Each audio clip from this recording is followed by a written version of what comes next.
am here to share Bryce's story. I'm here because I'm his mother. I loved him. I raised him by myself. He was a good kid, a special kid.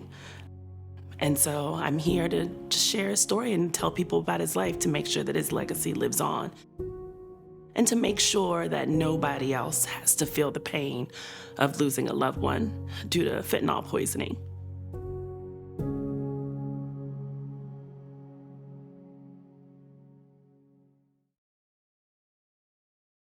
Bryce was a very happy child. He was very rambunctious and just busy.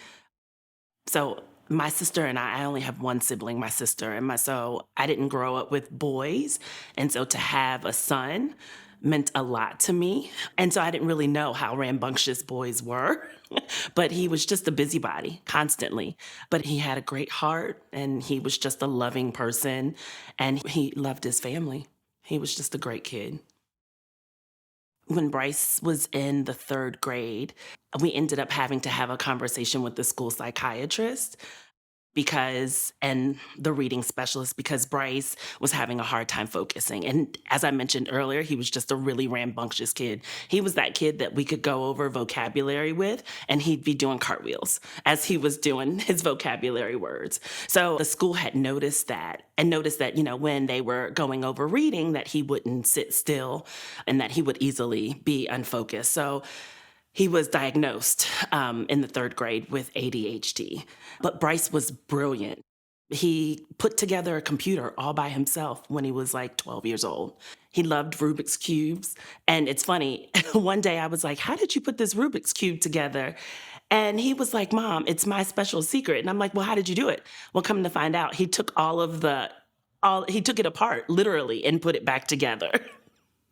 And so it was, he was just a brilliant kid, very, very smart. He actually did really good in elementary school, was on the honor roll all the way through 8th grade, struggled a bit in 9th grade, but that was because I always thought Bryce was a loner because he loved to skateboard and he loved to walk around our neighborhood by himself, because that's how he would just kind of clear his mind. But he evidently was a really popular kid per his teachers. So he was amazing. Bryce would get fixated with things. Like I mentioned earlier, he loved computers. He wanted to be a YouTuber. So he fixated on that.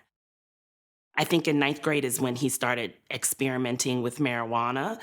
And so I think he became fixated on marijuana and other street drugs and pharmaceutical drugs. He would just do research on like what anxiety medications and different types of things, just so that, because he wanted to become an expert at it. He wanted to know as much as he could. COVID hit in his 10th grade year of school, and I realized he was smoking marijuana, and I realized he was experimenting with some over-the-counter drugs like Benadryl and those types of things. And so, tried to talk to him about it, get him help, talk to a psychiatrist, talk to his psychiatrist, talk to therapists, and so thought we were on the right road. But then when school opened back up, his junior year, he met a girl, and she was experimenting with pills. And so I think they just both really just wanted to know more about pills. But Bryce was that kid.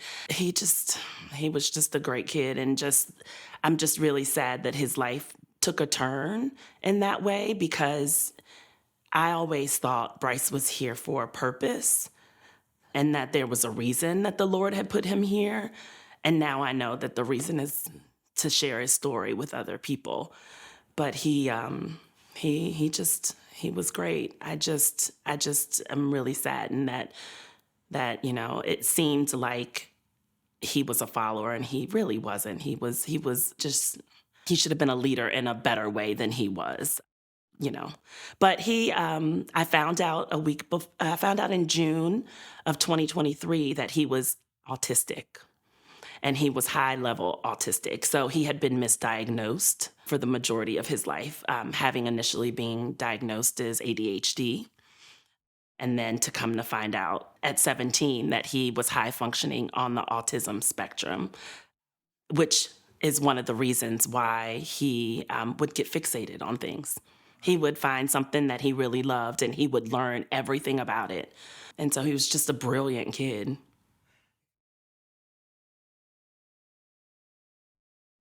It was his junior year. It was halfway through his junior year, 11th grade of high school when COVID was over. And went back to school, and I had noticed, we live 5, 6 blocks away from the local high school.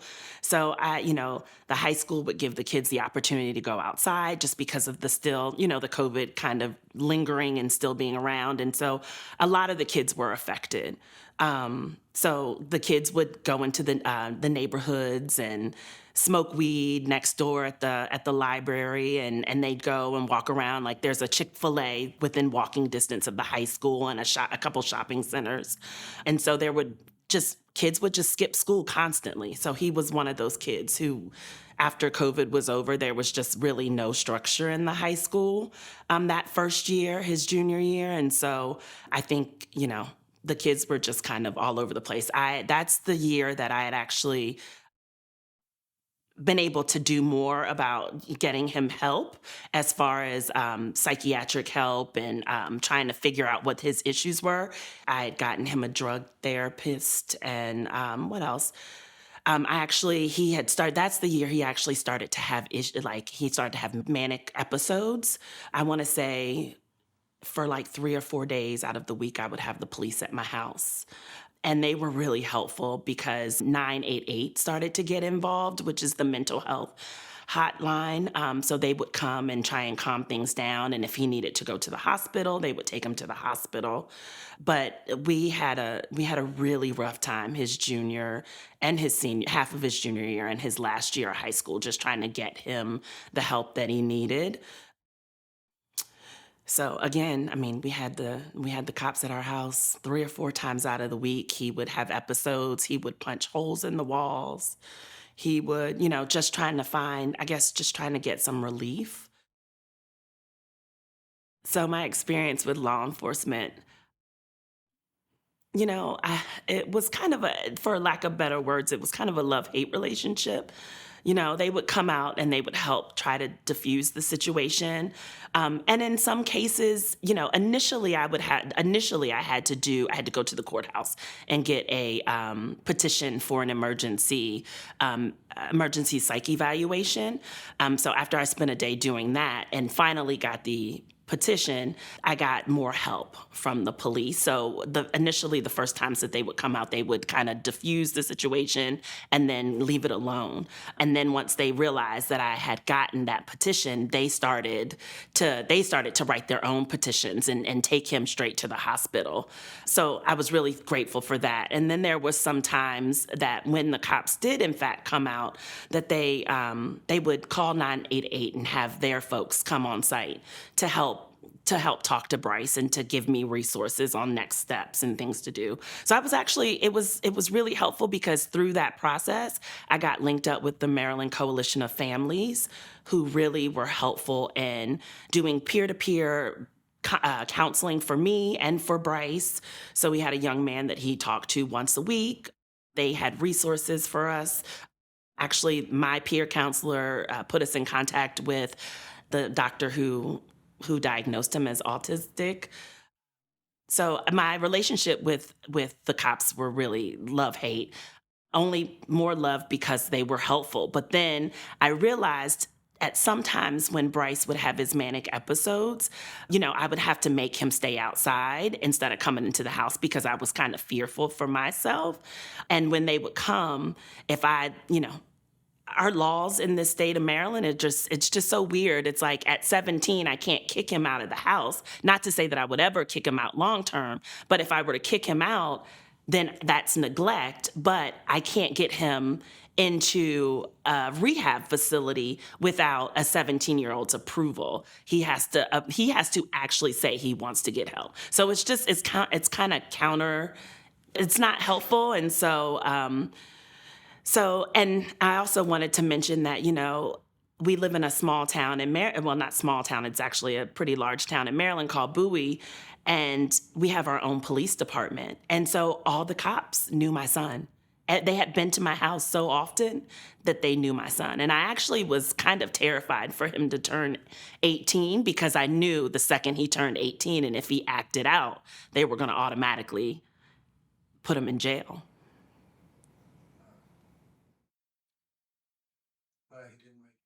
But he didn't make it to 18.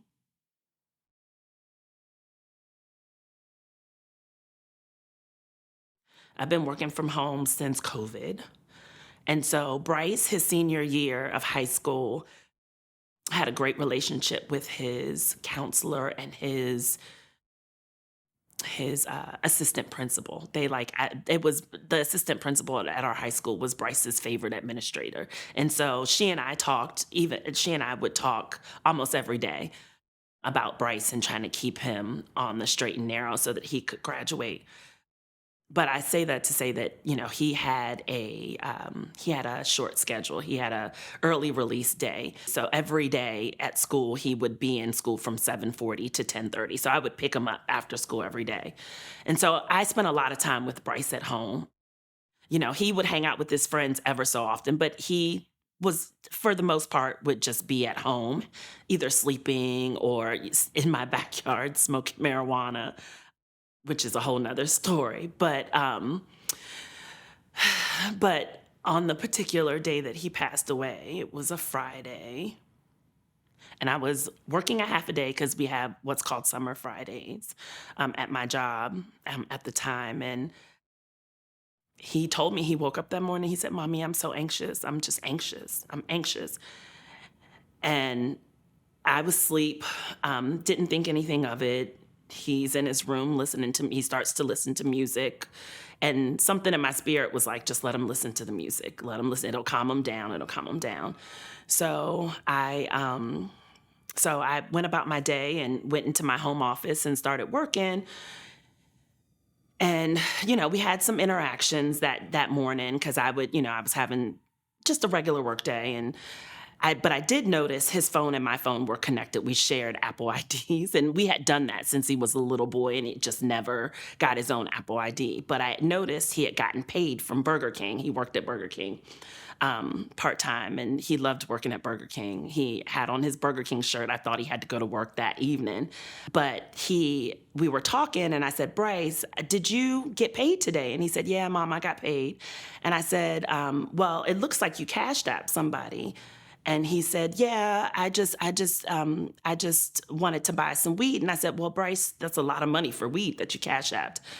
And I had noticed after he had cashed out somebody, he had went in and out of the house. I had heard him because our alarm system on the door, whenever the door opens and closes, it rings. And so that also prompted me to have more conversations. And I said, "Well, that's a lot of money to buy weed." And I said, and he's like, "Well, Mom, I'm gonna flip it. I'm gonna flip it." I'm like, "Son, what are you talking about flipping?" I said, "You'll go to jail if you're selling." And he was like, "I know, I'm not." He's like, "It's just really good weed. It's just really good weed." So I thought nothing of it. And then he came and normally when Bryce smoked weed, he would go out in the backyard and smoke. So he didn't smoke anything. He didn't go in the backyard. I didn't hear him go outside from the alarm system. And so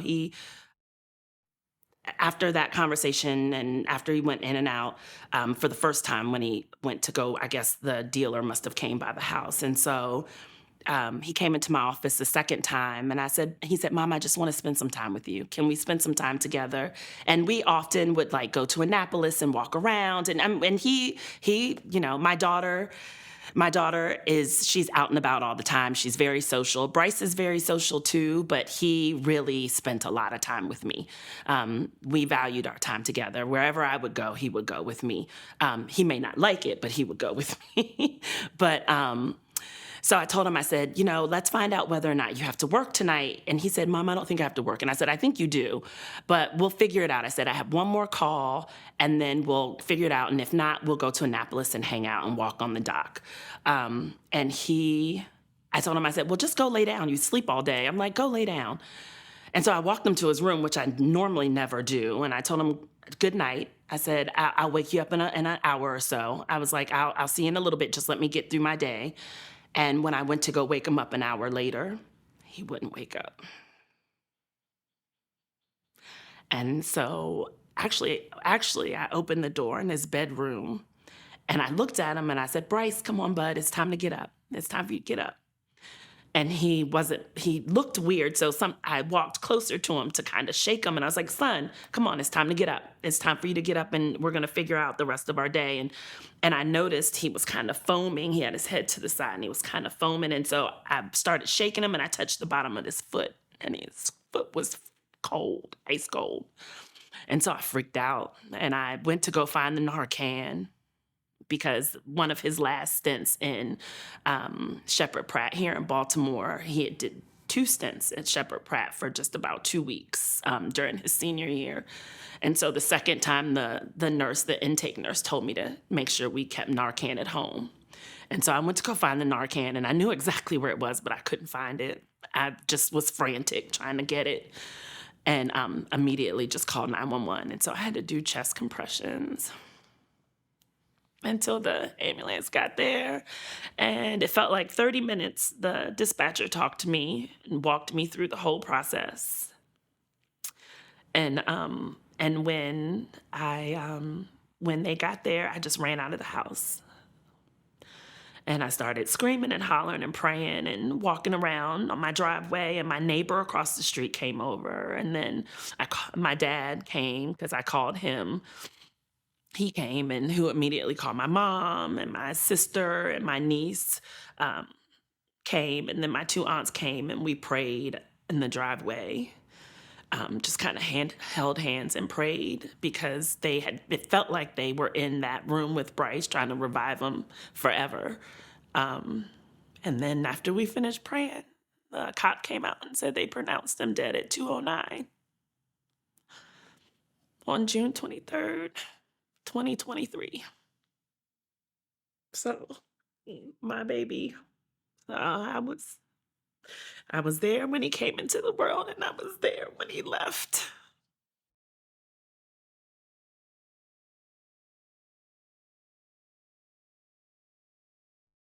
I hope that people start loosening up and talking about it. So we've lived in Bowie since Bryce and India were born. I actually grew up in I grew up in Atlanta, but my parents moved to Bowie when I was 14. And I really loved the community because I saw when I was in high school how all the kids knew each other and all the parents knew all the kids and vice versa. So I really wanted that same environment for my kids. I grew up going to a different elementary school than my neighborhood kids, going to a different middle school and going to a different high school. So I never felt a lot of community until I went to high school. But I wanted my kids to feel that. So one of the parents, so all of my close friends in Bowie, their kids are close to my kids. So a parent shared with me that there was a rumor that Bryce had taken a bad Percocet. And Bryce's case, it just seems like, and because Bryce was under 17, he was under 18 years old, Child Protective Services came after me. So it's just, but, they after they did an investigation and realized how much I had been trying to help Bryce get through this period in his life, they did notify me that there was no wrongdoing or anything. But I just say that to say, I feel like a lot of people let Bryce down. His doctors, I think, just, being misdiagnosed at a young age, my family, I'm a single mom of 2 kids. And so it's basically me and my 2 kids. And I'm blessed to have my mom and dad help me raise them. And so I just feel like his father let him down and, just the whole system let him down. The takeaway is that our young people are really struggling, and COVID wasn't healthy for them, and that we need to really pay attention when young people or anyone says that they're going through mental health issues. I think we need to really make sure that there's more there's more ways for people to get help, and that people not only pay attention, but dive deep into making sure that people are correctly diagnosed so that they can get help. You know, I found out, I found out that Bryce could possibly have been autistic by his girlfriend's social worker. His girlfriend's social worker came over months before Bryce had died, and he had an episode because the social worker told him and the girlfriend that they had to no longer see each other because she was a foster child. They couldn't see each other anymore. And Bryce kind of had an episode. And the social worker called me the next day and said, I didn't see bipolar. I didn't, and their father, my kid's father, is diagnosed as bipolar. So he said, I didn't see bipolar, I saw autism. And he said, I think you need to look up Asperger's syndrome. He said, they don't call it that anymore. But he said, I think that's exactly what I saw. And he said, I believe that Bryce is fixated on his girlfriend at the time. And that's why he's having a hard time. And he said, when he gets escalated, it's hard for him to come down. So you have to talk to him to bring him down. You can't go back and forth and get louder and louder and louder. It's just going to escalate the situation. So the takeaway is I really do think that we need to have, just like we have to see a doctor and we have all these rights, for physical health care, every year you're supposed to get an annual checkup. We should be doing the same thing for mental health. And back during COVID, I couldn't get my son an evaluation. I honestly, truth be told, I finally, after one hospital stint, was able to get him a neurological evaluation. He was on the list for a year before they would even see him. And that was the year passed in March. And so I had to call the doctor and say, my son can't come to this appointment that I scheduled a year ago because unfortunately he couldn't see you in time. He passed away. So it's just access to good mental health and insurance around that also. Making sure, I've dealt with so many psychiatrists and doctors who want to get paid up front. If you don't have $5,000, I can't see your kid. And so it just makes it difficult to find good health care around mental health. So, and also another takeaway would be we need to figure out our laws around drug use and help those who are addicted to opioids and other drugs, and not to stigmatize that as well. There's so many people who are ashamed. I found out through my experience, there's so many people who are ashamed to share their stories because there is a stigma around having a fentanyl poisoning, overdose, whatever you want to call it. People don't share. I actually had a friend I grew up with died in 2021 of fentanyl poisoning, and his mom didn't tell me until after she realized Bryce died the same way. She told us when we went to his funeral, she told us he had a heart attack. So there's a huge stigma around it. And, in my community where we live, it's like the largest population of African Americans in the state of Maryland. And honestly, like, I don't think people think it's going to happen to them, and that it's not gonna, and these are affluent African Americans, right? So they don't think it's a Black problem. They think it's a white problem. And honestly, it's a everybody problem. Fentanyl doesn't stigmatize against white, Black, yellow, brown, rich, poor, At some rates, it's actually easier. It's actually easier to get hooked on opioids than it is any other because the doctors are writing prescriptions. And so once folks are addicted and they can't get those prescriptions anymore, then they turn to the synthetic version, street version. So it's just, our country needs to do better around this issue. because lots of young people are dying.